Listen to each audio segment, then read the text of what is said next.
the science behind supernatural phenomena.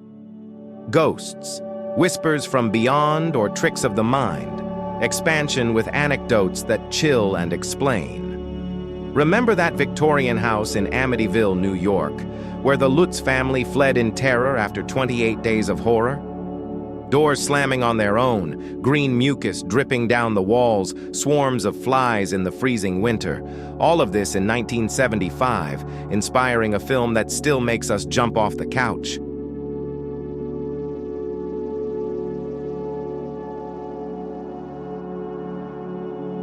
George and Kathy Lutz swore it was true, demons possessing the place where Ronald DeFeo Jr. had murdered his family a year earlier.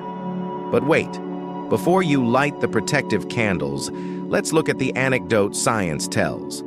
Investigators like Joe Nickel of the Committee for Skeptical Inquiry revisited the scene and discovered that the flies were a journalistic exaggeration. The mucus, an unaddressed sewage leak, and the doors, drafts from poorly sealed windows in an old house.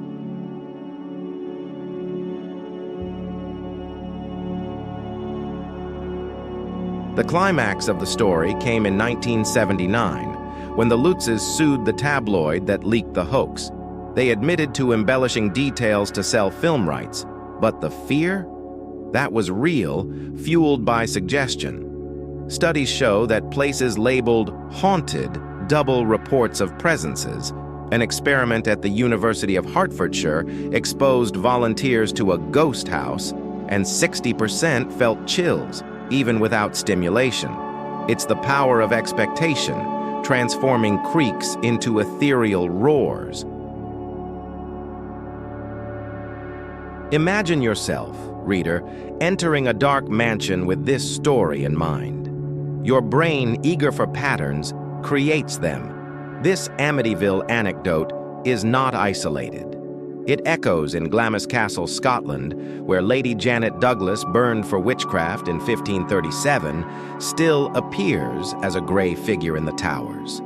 Visitors swear they see her in the windows, but acoustic analysis reveals echoes of howling winds through ancient chimneys and shadows, projectors from neighboring lanterns on foggy nights. A team of parapsychologists in 2005 set up microphones and cameras. Nothing but stray cats and dust dancing in shafts of moonlight. The lesson? Ghosts love castles because our minds fill in the blanks with heroes and villains from the past. An evolutionary trick to alert us to real dangers, like predators on the ancient savannah.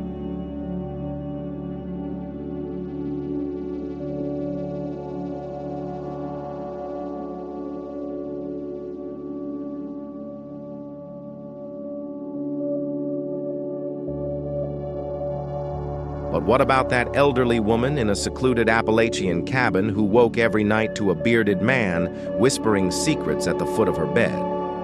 In 1941, medium Pearl Lenore Curran channeled Patience Worth, a 17th century soul who dictated entire novels via Ouija board. Bestsellers like Sorry the Day sold thousands, convincing even skeptics it was spirit communication.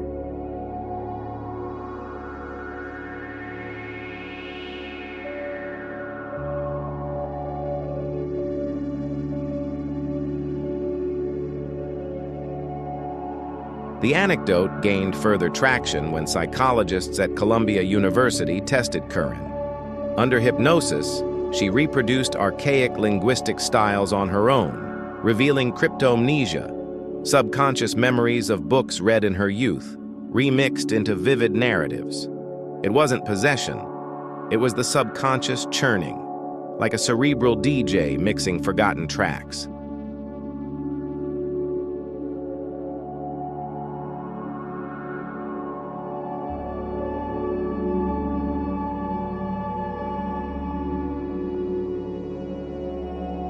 Today, neuroscientists like Chris French of the University of London are replicating this in labs. Stimulate the temporal lobe with magnetic fields, and 80% of subjects hear voices from beyond, identical to those of mediums. Think of a soldier's widow in World War II, feeling the icy touch of invisible hands. It was grief activating the somatosensory cortex, reliving real touches in tactile hallucinations.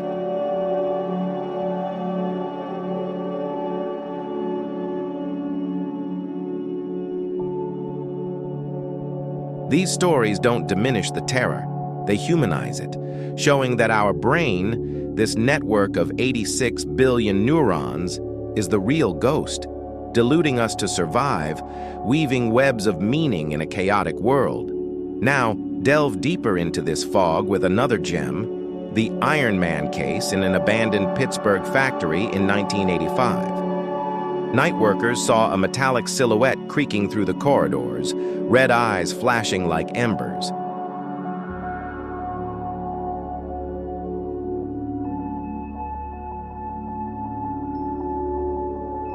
Panic led to evacuations until a local engineer, using infrared thermography, caught the culprit. A smelting furnace leaking gases that ionize the air, creating luminous plasma, cold fireballs that float and take on humanoid shapes. Published in the Journal of Atmospheric Sciences, the incident inspired safety alerts. Such industrial ghosts cause 15% of factory reports in the US. It's as if the supernatural were a broken mirror of modernity, reflecting our creations back as monsters. Have you ever felt a presence in an empty elevator? Blame carbon monoxide. Subtle leaks cause hypoxia, hallucinations, and paranoia, as in the case of a Chicago family in 1921 who saw specters until meters detected the deadly gas. These anecdotes are not mere diversions. They build to the climax of our ghostly journey. What appears to be a haunting is actually acoustics, chemistry, and psychology in collusion, an invisible ballet that makes us dance with shadows.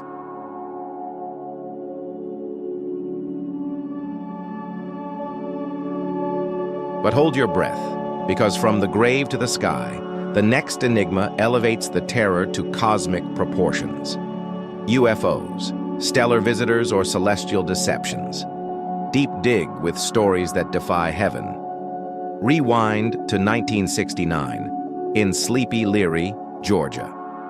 Jimmy Carter, then governor and future president, looks up at the twilight sky during a lay meeting and sees a pulsating white light, the size of a moon, zigzagging silently before disappearing.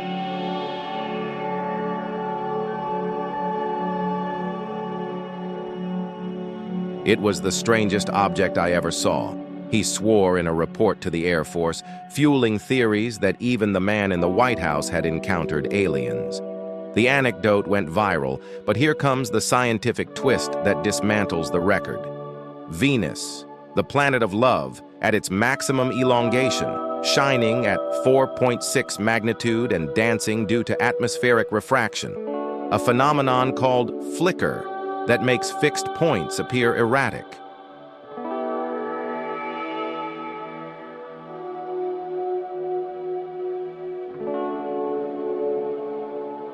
Carter, an amateur astronomer, knew this. Years later, in interviews, he winked, "It was Venus, but what a sight."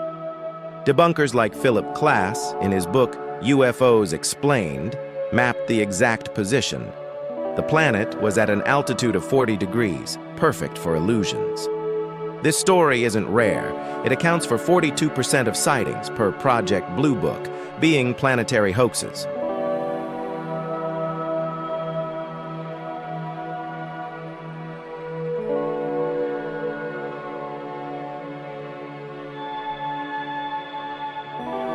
Imagine Carter under the southern stars, feeling the weight of the cosmos, not in spaceships, but in the human vastness of marveling at the banal. Fast forward to 1997, Phoenix, Arizona. Thousands of eyes turned skyward on March 13th as a V-shaped formation of orb-shaped lights glided over the desert city, silent as a stellar whisper.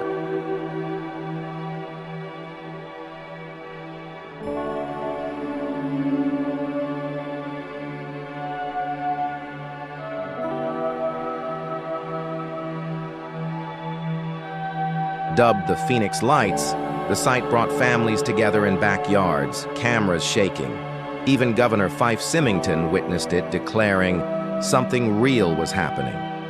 The panic lasted for hours, with reports of a massive craft shadowing entire blocks. But dawn brought science. Air Force training flares from Luke Skywalker, suspended by parachutes at 1,000 feet, slowly falling and reflecting city lights in geometric patterns.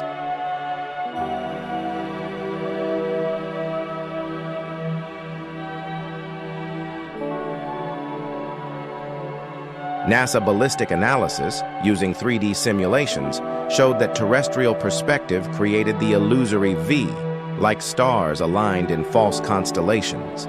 Symington, years later, admitted in a press conference, "We were fooled by our own military."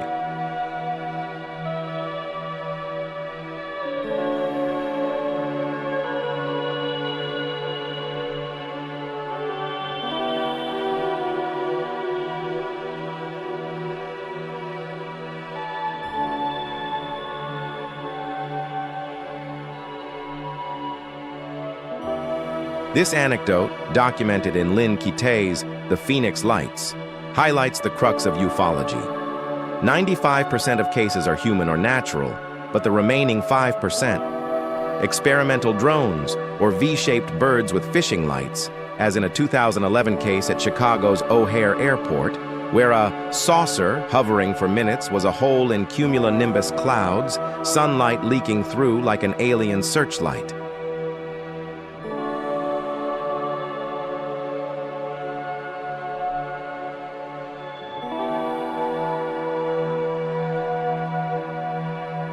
United Airlines pilots reported it. The FAA investigated and concluded pure optical illusion, no radar anomalous. Now one that chills the blood. The 1967 Shag Harbor incident, Nova Scotia. Fishermen saw an orange light plunge into the icy Atlantic, followed by a loud bang, like a plane crashing. Royal Canadian Navy divers searched for days, spotting bubbles and an underwater light moving toward the bottom. Sealed official reports fueled legends of a downed craft, recovered in secret. Decades later, in 2007, the documentary Shag Harbor UFO Incident unearthed files. It was a German bomber from World War II, floating wreckage activated by plankton bioluminescence, sea fireflies creating dancing lights. The bang? A distress flare from a nearby boat, refracted by the shallow water. Canadian director Paul Kimball, who accessed the logs, concluded, not ETs, but echoes of war.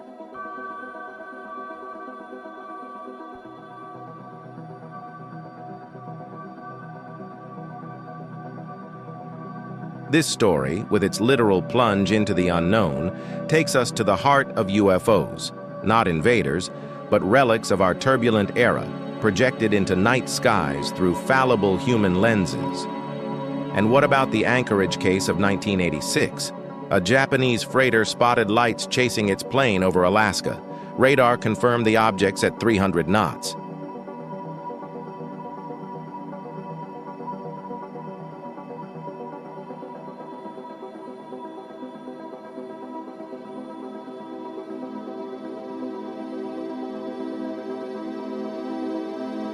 It seemed like the end, until FAA engineers revealed reflections of fuselage lights in stratospheric ice crystals, an upper mirage amplified by thermal inversion.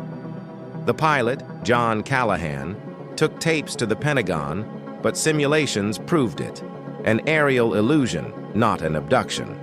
These anecdotes weave the tapestry of phonics. From Carter to Shag, the cosmic supernatural is a stage for magnificent errors, where science transforms dread into discovery.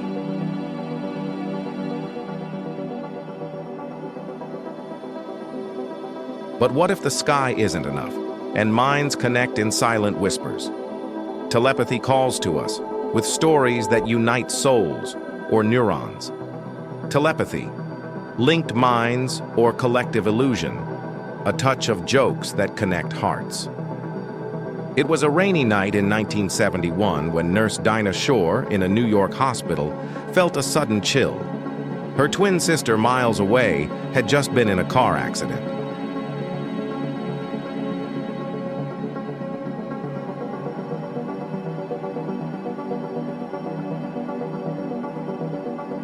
With no phone, no signal, she rushed to the emergency room, and there she was, her sister arriving by ambulance, a fracture identical to the phantom pain Dinah had felt in her arm. Miraculous? Newspapers at the time called it a psychic bond, but the scientific anecdote smiles.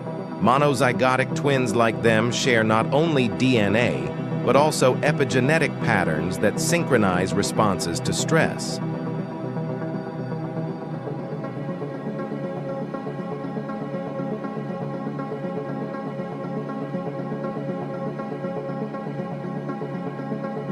A 2015 study in PLOS-1 scanned the brains of 20 twin pairs during painful stimuli. 65% exhibited simultaneous spikes of activity in the insular cortex, the hub of empathy, via hyperactive mirror neurons. Not telepathy, it's genetic inheritance spinning invisible threads, amplified by years of shared intimacy. Dinah, in later interviews, laughed. "It was as if my body knew before my mind. Science, not spirits."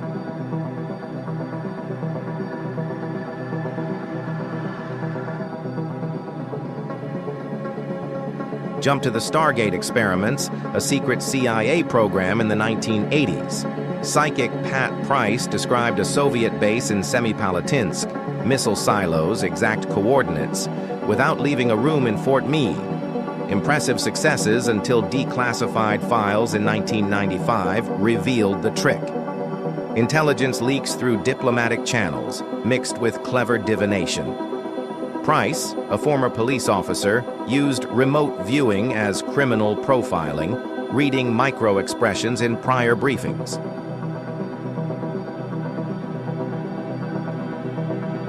A 1995 meta-analysis in the Journal of Parapsychology reviewed 154 sessions, a 28% accuracy rate, statistically zero after correction for multiple testing.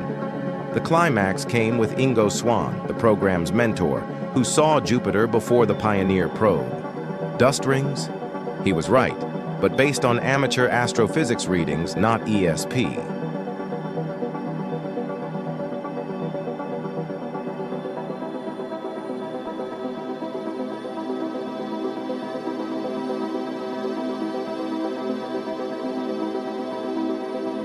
These cases, like Price predicting a 1974 bombing that never happened, show telepathy as subconscious collage, the brain filling in gaps with probabilities, an evolutionary superpower for ancient hunters sensing prey.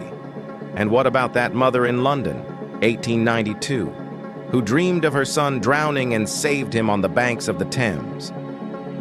Published in Myers's Phantasms of the Living, the case fueled the Society for Psychical Research.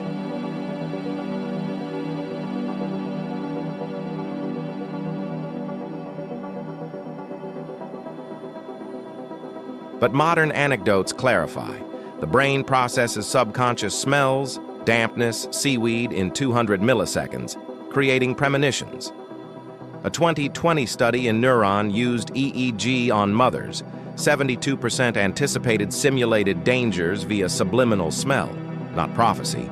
It's maternal instinct on overdrive. These stories build to the telepathic climax. Connections that seem magical are synapses tuned by life, inviting us to value the human bond over the mystical.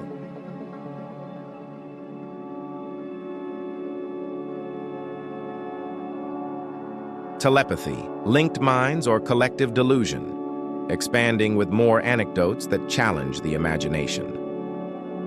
Imagine the year 1922 in sunny Los Angeles, where writer Upton Sinclair, famous for novels like The Jungle that exposed the inner workings of the meat industry, locked himself in a dark room with his wife, Mary Craig Sinclair, for an experiment that would shake the literary salons of the time.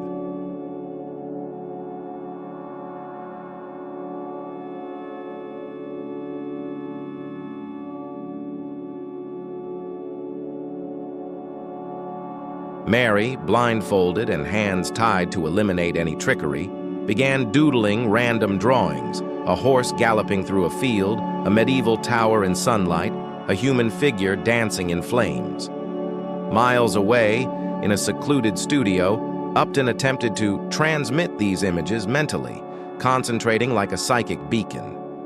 Hours later, Mary described identical visions with such precise detail that even the skeptics at the American Society for Psychical Research scratched their heads.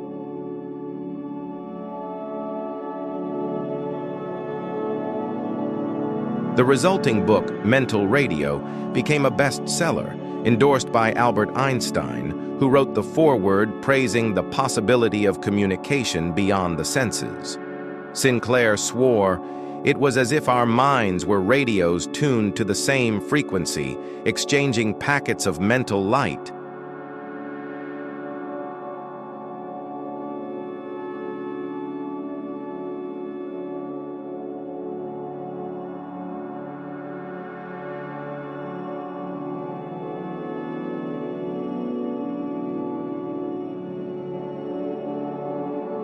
But here comes the scientific anecdote that dismantles the spell. Subsequent tests, replicated by Stanford University psychologists in the 1930s, revealed that Mary picked up subconscious clues: Upton's rapid breathing during sessions, or patterns of light filtering through the curtains that echoed the drawings.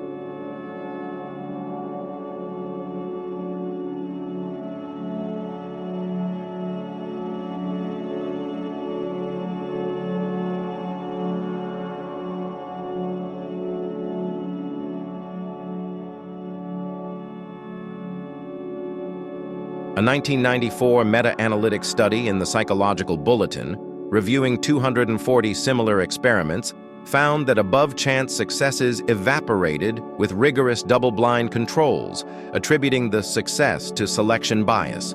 They only published the good sessions, ignoring the failures. It wasn't telepathy, it was Mary's brain, a master at reading invisible body language, weaving illusions of connecting real emotional threads between husband and wife.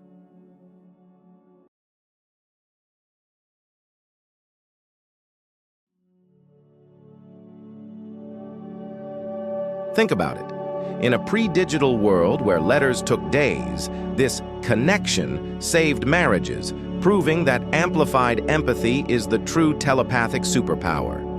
Now, travel back to the 6th century BC, to the golden hills of Croton in Magna Graecia, where Pythagoras, the mystical mathematician whose theorems still echo in classrooms, gathered disciples into a secret brotherhood.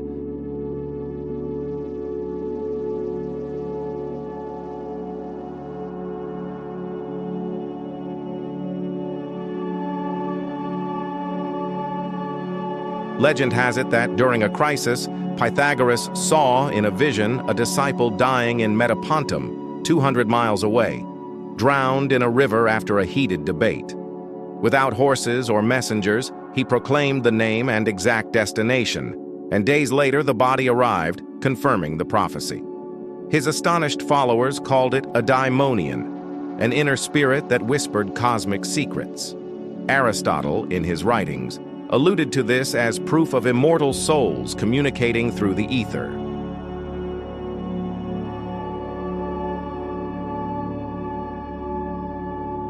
But the anecdote gains layers when historians like Diogenes Laertius in the 3rd century reveal the trick.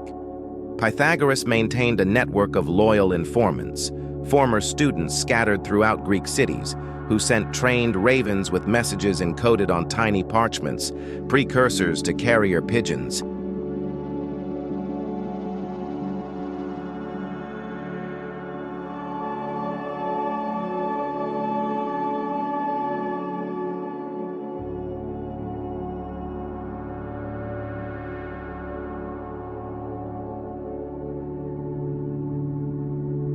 Modern analyses, such as those by Iamblichus in Life of Pythagoras, suggest that the daimonion was trained intuition. Pythagoras, a voracious traveler who had studied with Egyptians and Babylonians, used logical patterns to predict behaviors, such as the volatile temperament of the disciple known for riverside arguments.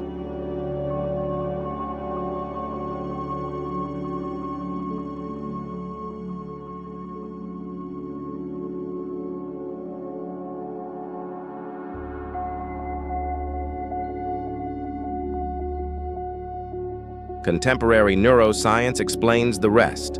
The prefrontal cortex, responsible for mental simulations, allows predictions that seem prophetic, especially in charismatic leaders.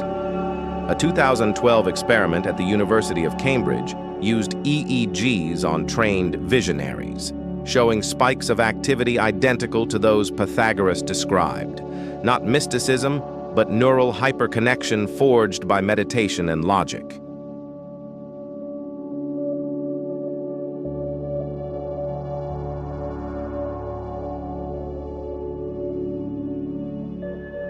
This story doesn't diminish Pythagoras' genius.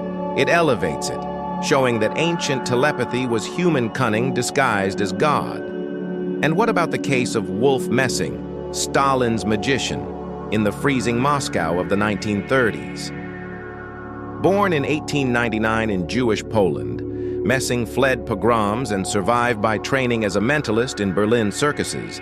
But his fame exploded when Joseph Stalin, the paranoid dictator, summoned him for a supreme test in 1939.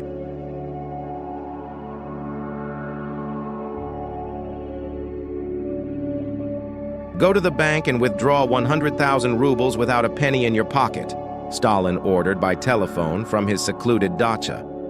Messing, miles away, obeyed. He entered the bank, whispered to the teller that it was Stalin himself requesting the money, and left with the notes without any apparent documents or tricks. Stalin, impressed, made him his personal advisor, using telepathy to predict Nazi betrayals.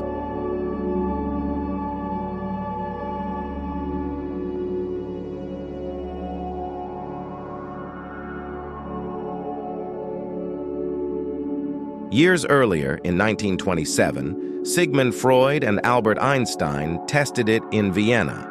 Freud thought, "Go to the bakery and buy a loaf of bread," and Messing, without a word, left and returned with the fresh bread.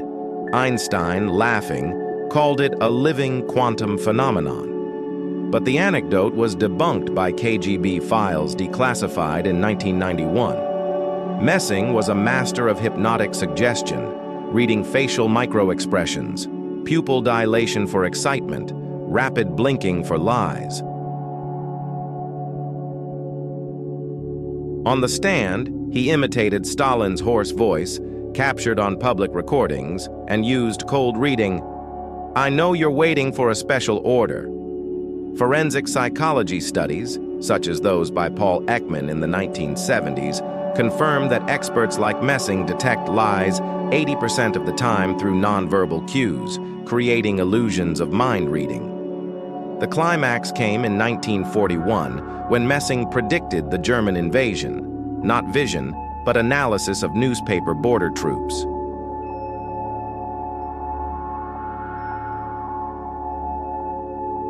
Telepathy? No, it was neural performance, a reminder that trained minds manipulate perceptions like puppets. Think of ancient Africa, of Kemet in Egypt, around 2500 BC, where priests of Amun-Ra, in temples with columns carved with star hieroglyphs, practiced Heka, magic that was, in essence, divine telepathy. An anecdote from the Ebers Papyrus recounts how Pharaoh Pepi II heard the lament of a dying queen in Nubia, sending healers who arrived in time to save her with sacred herbs. Texts like the Book of the Dead describe souls traveling on Ba, ethereal birds, to convey messages to the living. But Egyptologists like Jan Assmann in The Mind of Ancient Egypt argue that this was a network of swift messengers, domesticated falcons and scribes on Nile routes, with smoke signals or bells for emergencies.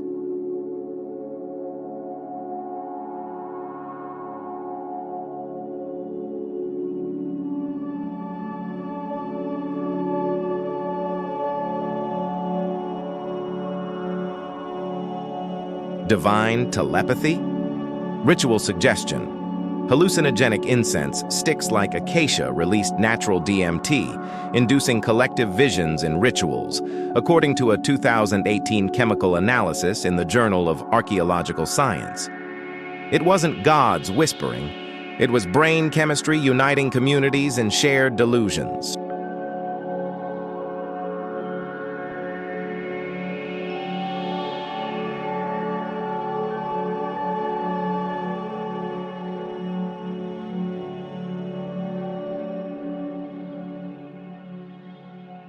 These anecdotes, from Sinclair scribbling mental secrets to Messing defying Stalin, build to the telepathic climax. Stories that unite us in mystery, but reveal through a scientific lens the greatness of the human mind. They don't deny the yearning for connection. They explain it as evolved empathy, cognitive bias, and sensory tricks, weaving invisible webs.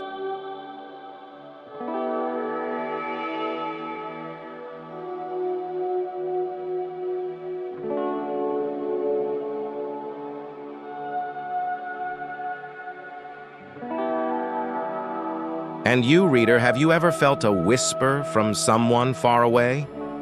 Maybe it's time to test it. Close your eyes, think of a friend, and see if the phone rings. Science says it's coincidence. The heart, it's everyday magic.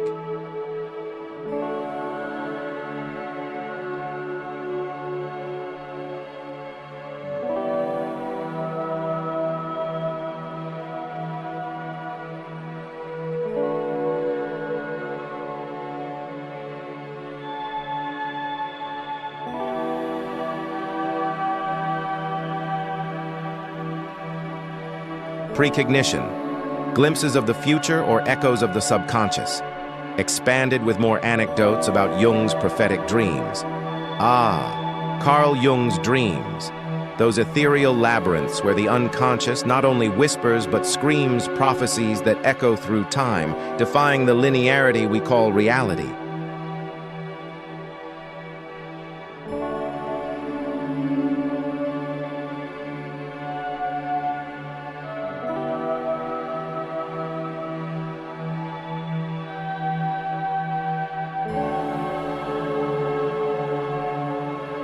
If your pulse quickened with Jung's apocalyptic vision, predicting the carnage of World War I, imagine delving deeper into this well of mystery, where the Swiss psychiatrist, with his prophetic beard and eyes that seemed to pierce veils, recorded visions that not only foretold personal catastrophes, but wove the collective fabric of human destiny.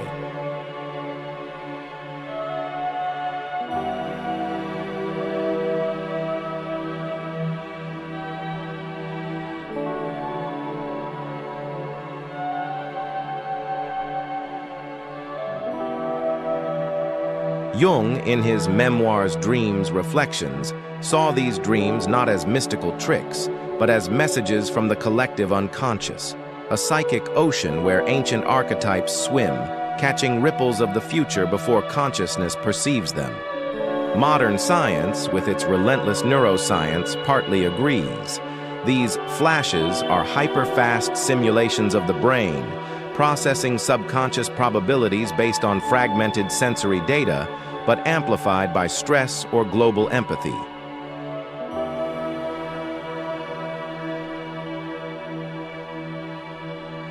We'll uncover more anecdotes from these Jungian dreams, each a hook that pulls you into the abyss, building to a climax where the future isn't predicted, but co-created by the meaning-hungry mind. Brace yourself. What Jung dreamed may mirror what you ignore while awake. Return to September 1913 to a bumpy train cutting through the Swiss hills, where Jung, at 38, plunges into a waking vision that leaves him paralyzed in his seat, his heart pounding like a war drum.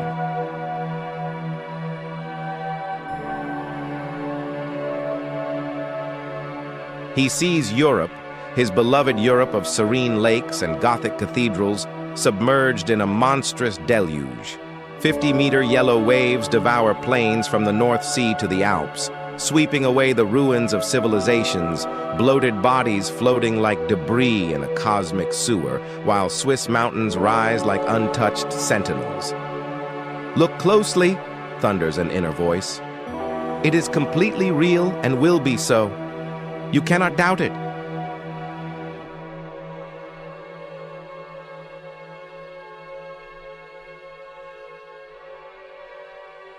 Two weeks later, the nightmare returns in full dream form. Eternal ice covers the continent, vegetation decimated, humanity extinguished in a glacial silence. Jung, terrified, confesses to a friend, "I am going mad. My unconscious is swallowing me alive." He initially interprets it as a personal psychosis. After all, his break with Freud had isolated him in intellectual exile, and the world was seething with Balkan tensions that the newspapers whispered like distant thunder.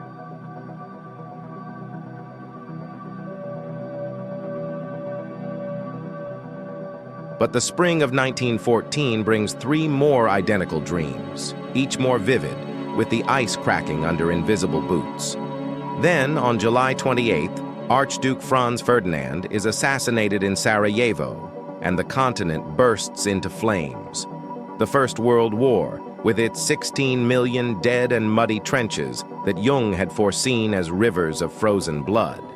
Years later, in his memoirs, Jung reflects, "My unconscious had captured the undercurrents of history, weaving them into apocalyptic images."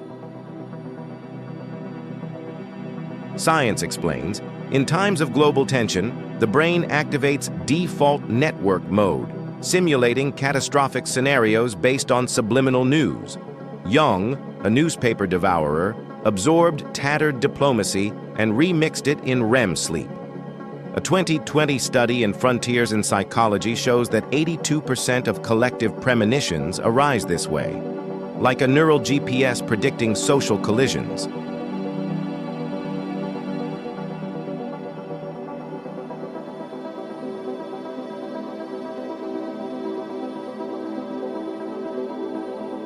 It wasn't fate dictating.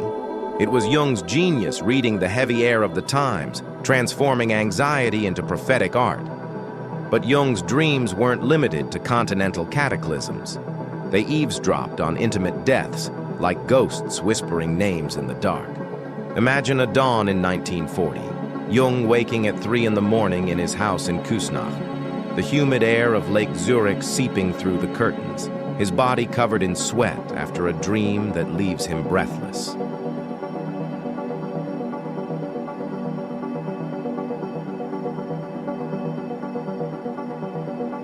He sees his wife Emma's bed transformed into a deep grave, its walls cold stone like an Etruscan tomb, exuding an air of pagan antiquity.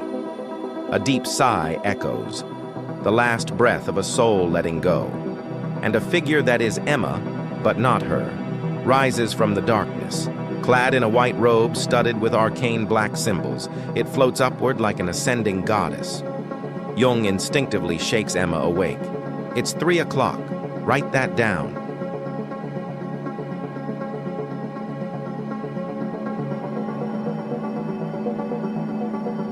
The dream bothers him like an open wound.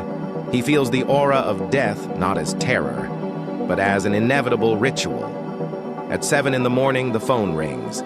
Emma's cousin died at exactly 3 in a bed identical to the one in the dream, her final breath echoing from beyond. Jung, in Memories, Dreams, Reflections, ponders. The unconscious knows more than we do. It weaves personal myths from real events.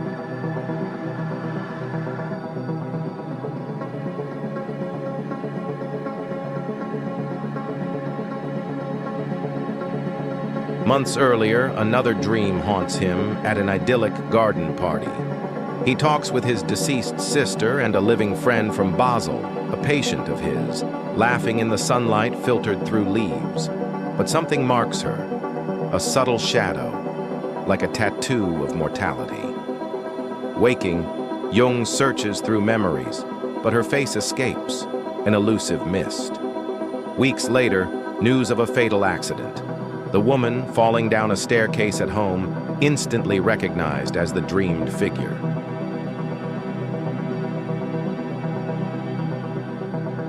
The unconscious had singled her out for me, Jung writes, like a god marking sacrifices. Neuroscience confirms this. The hippocampus, guardian of memories, fails to encode faces under dream stress, but activates emotional tags that trigger retroactive recognition.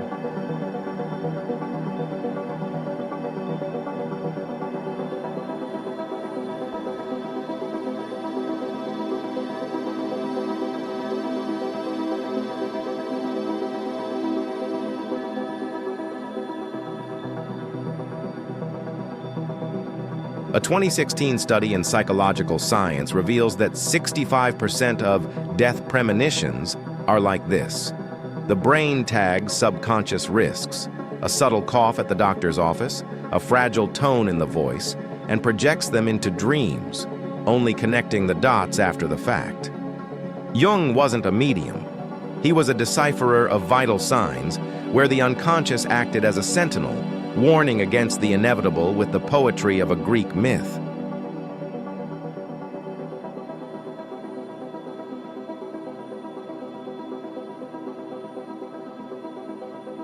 And there's more. In 1944, after a heart attack that leaves him on the brink, his heart stopping, his body floating on morphine, Jung plunges into a great dream that redefines his existence. He walks through a primordial forest, enters a ruined chapel, and there, in deep meditation, sits a dark-skinned Indian yogi, legs crossed in eternal lotus. Approaching, Jung realizes the face is his own, an Eastern version of himself, eyes closed in cosmic contemplation. A primordial terror seizes him. Aha! He is the one who meditates on me. He dreams, and I am the dream. Upon awakening, the revelation jolts him. When the yogi awakens, Jung will cease to exist, dissolving into the divine reverie. This dream, described as numinous, charged with overwhelming sacredness, foretold not a literal death, but a transformation.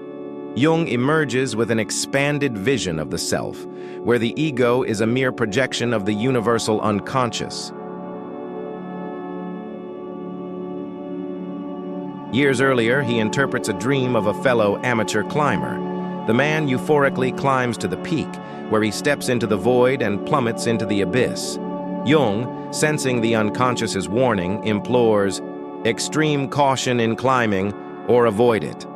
Ignored, 3 months later, the colleague descends a rock face, steps into the air, falls, and crushes a friend below, both dead in the red snow.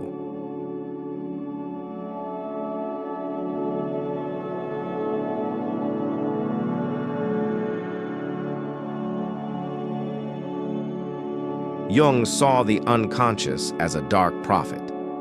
Dreams warn of impending crises, sensed before consciousness. The explanation? During sleep, the brain releases glutamate, hyperactivating predictive networks. In climbers, memories of past falls merge with sensory intuitions, a subtle wind, treacherous ice, creating vivid simulations. EEG experiments in dreamers show spikes in prefrontal activity in 70% of prophetic cases, proving that the subconscious is a risk simulator, not an oracle. These Jungian anecdotes, from the flood that swallowed Europe to the yogi who dreams the dreamer, raise the climax of precognition to an intellectual ecstasy. Not glimpses of a fixed future, but echoes of potentials woven through the unconscious, where the personal intertwines with the collective in a quantum dance of probabilities.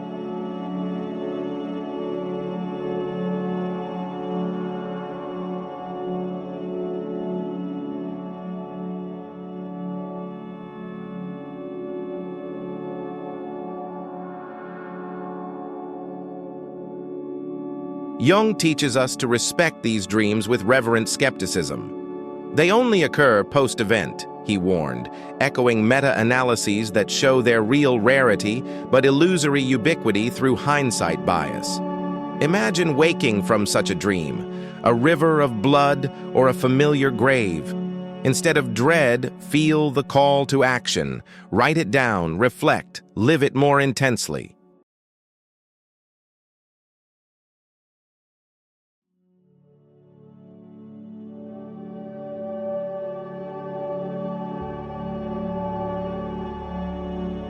Which of Jung's dreams resonates most with you? Or rather, which of yours carries a prophetic whisper? Comment below, subscribe to uncover more veils of the unconscious, and like if this made your next nap feel like an adventure. The future awaits us, not as an enemy, but as a mirror of the waking mind.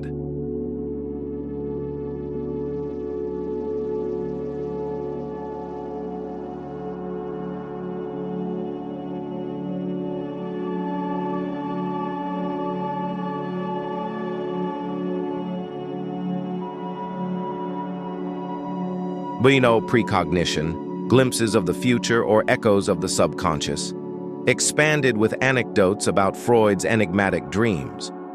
What if dreams weren't mere portals to tomorrow, but labyrinths of the repressed yesterday, where forbidden desires dance disguised as monsters or angels, whispering secrets that everyday life buries beneath layers of civility? Now let's exchange Jung's mystical cloak for the sharp scalpel of Sigmund Freud, the bearded Viennese whose piercing eyes saw nights as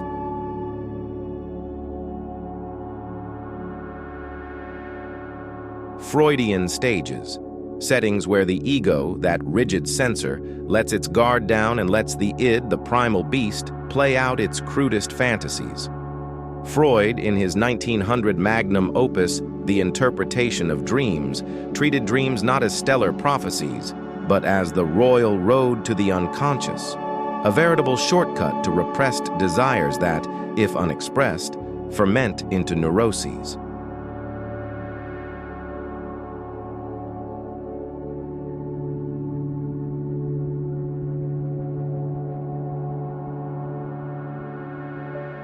Unlike Jung's collective echoes, Freudian dreams are personal and selfish, fulfillments of desires, even the darkest, disguised in absurd narratives to circumvent the superego's vigilance.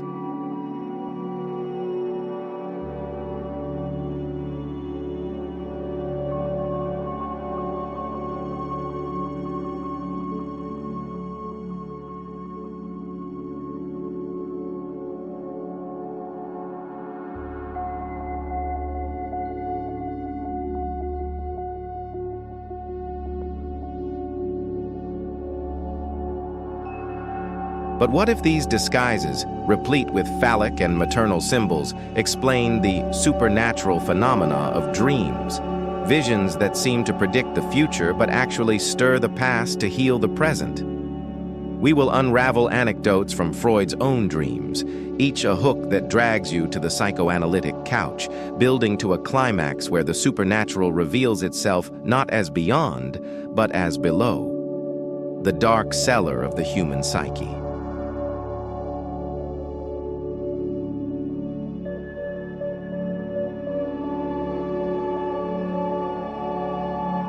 Warning: what Freud dreamed may make you reinterpret your last sleepless night as a revolutionary manifesto. Begin with the dream that inaugurated all of psychoanalysis, the famous Irma injection dream, dated July 23, 1895, when Freud, at age 39, was resting at Belvedere Castle, outside Vienna, the air thick with summer and professional anxieties.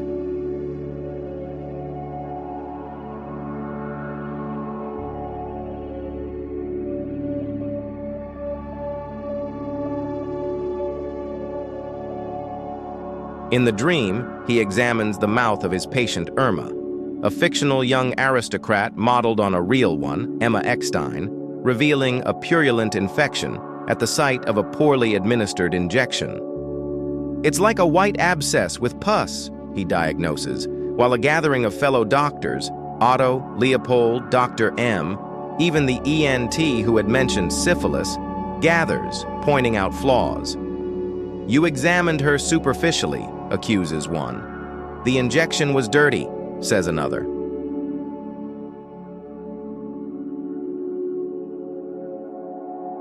Freud, irritated, retorts, "If you had examined her more carefully, you would have found the cause."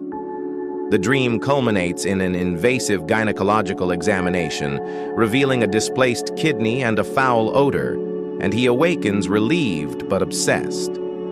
In The Interpretation of Dreams, Freud dissects this episode as his first act of self-analysis. The manifest content, the surface narrative, is a medical farce, but the latent, hidden desire is a furious absolution of guilt.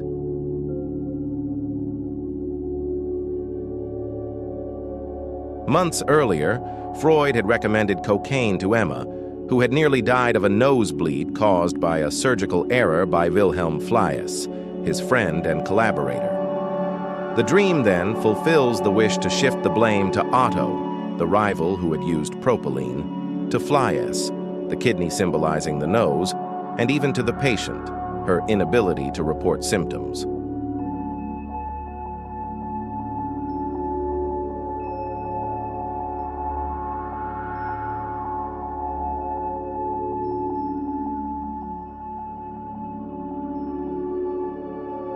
It is condensation in action. Disparate elements, injection, kidney, syphilis, merge into one, while the displacement shifts the focus of Freud's guilt to others. Significance? This dream did not predict the future. He healed the present, releasing the burden of responsibility through symbolic catharsis, proving that supernatural dreams of guilt or redemption are in fact nocturnal therapies for the ego.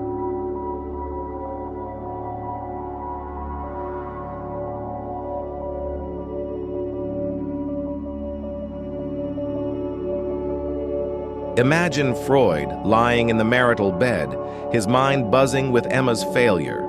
The dream exonerates him, like an internal court where he is judge, jury, and acquitted defendant.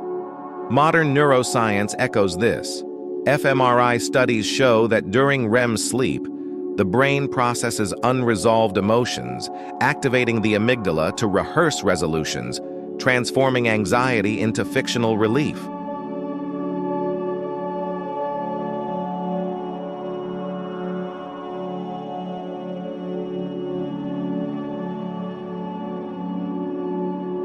Don't stop there. Move on to The Dream of the Botanical Monograph from October 1896, a plant enigma that Freud, then immersed in studies of hysteria, dreams one rainy autumn night in Vienna. He sees himself writing a scientific monograph on an exotic plant. Alternate leaves, flowers in racemes, a perfect monoclinic structure, but the text is incomplete. Blank pages where diagrams and conclusions should shine.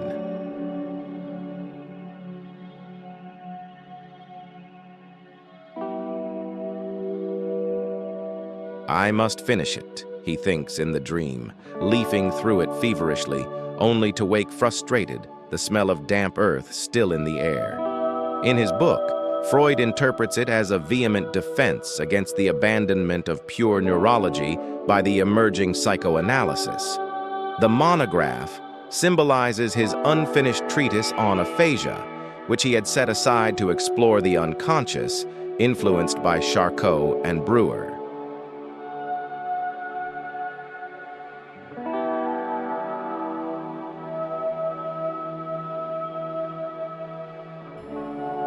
But the latent element goes deeper. It's an unconscious justification for his use of cocaine, the wonder drug he'd promoted years earlier, but which had failed catastrophically with Emma. The alternate leaves evoke mood swings, the racemes, bunches of grapes, wine, alcoholic escape. The monoclinic structure, a fusion of mono, one, and clinic, medical, echoing his professional loneliness.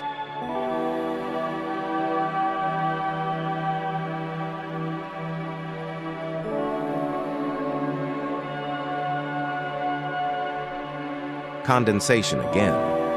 The dream blends academic regrets with personal vices, displacing Freud's frustration, who felt like an imposter in the new science of minds, into a harmless botanical work, as if to say, I could have been a respected botanist, not this psychic ghost hunter.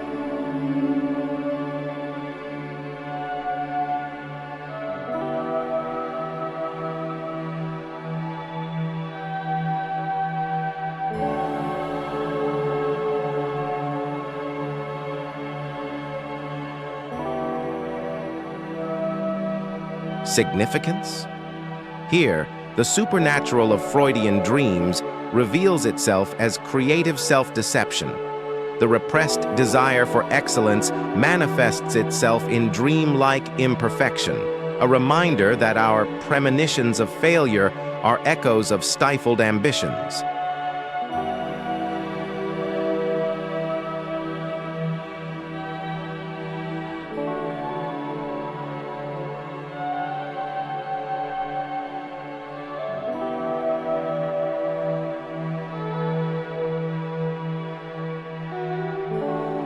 Cognitive psychology research, such as that published in 2015 in the Journal of Abnormal Psychology, confirms that dreams of unfinished tasks activate the prefrontal cortex, processing unresolved daytime goals, transforming stress into symbolic narratives that, upon waking, drive action. Freud finished the book after all. And what about the dream of Uncle and Friend R?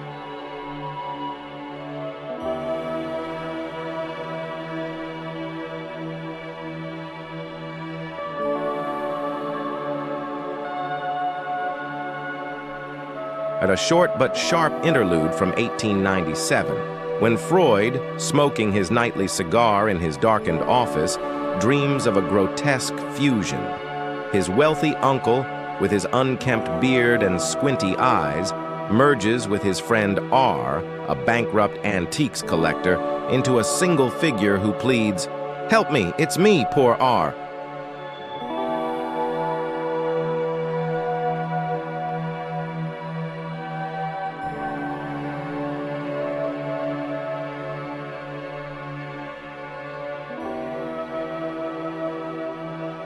But rich, like my uncle. The dream is brief, comical in its absurdity, but Freud uses it to illustrate the dream representation. Two entities, the uncle, a symbol of denied inheritance, Freud had envied his Jewish wealth, and R, a mirror of financial failure, condense into one, displacing Freud's envy of his own poverty into a ridiculous caricature. The latent, a veiled desire for social advancement, masked by censorship as a family joke.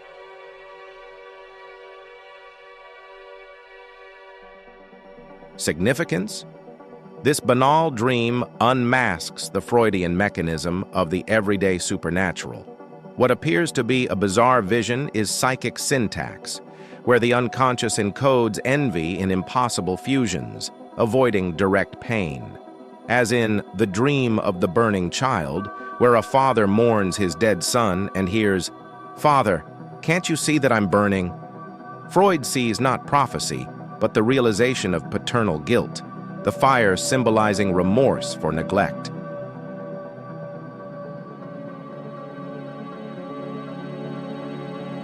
These dreams collectively build the Freudian climax. The future is not predicted, but desired. The supernatural, dismantled as disguised desire, invites us to decipher our nights as Freud deciphered his, with free associations that liberate the repressed.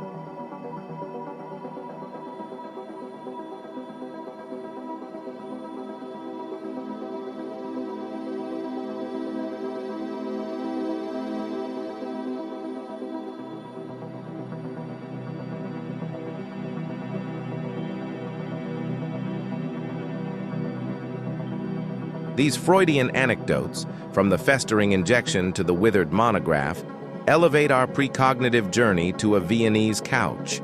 Not cosmic glimpses, but intimate confessions where the unconscious, that nocturnal demiurge, accomplishes the impossible to keep us sane.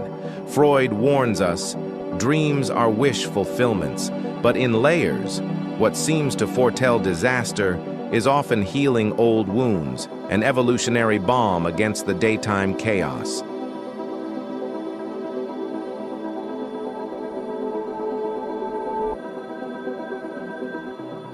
And you, reader, was your last dream a disguised desire or a repressed echo? Comment your Freudian interpretation below, subscribe for more psychic dissections, and like if this made your mind throb like that of an analyst on the couch.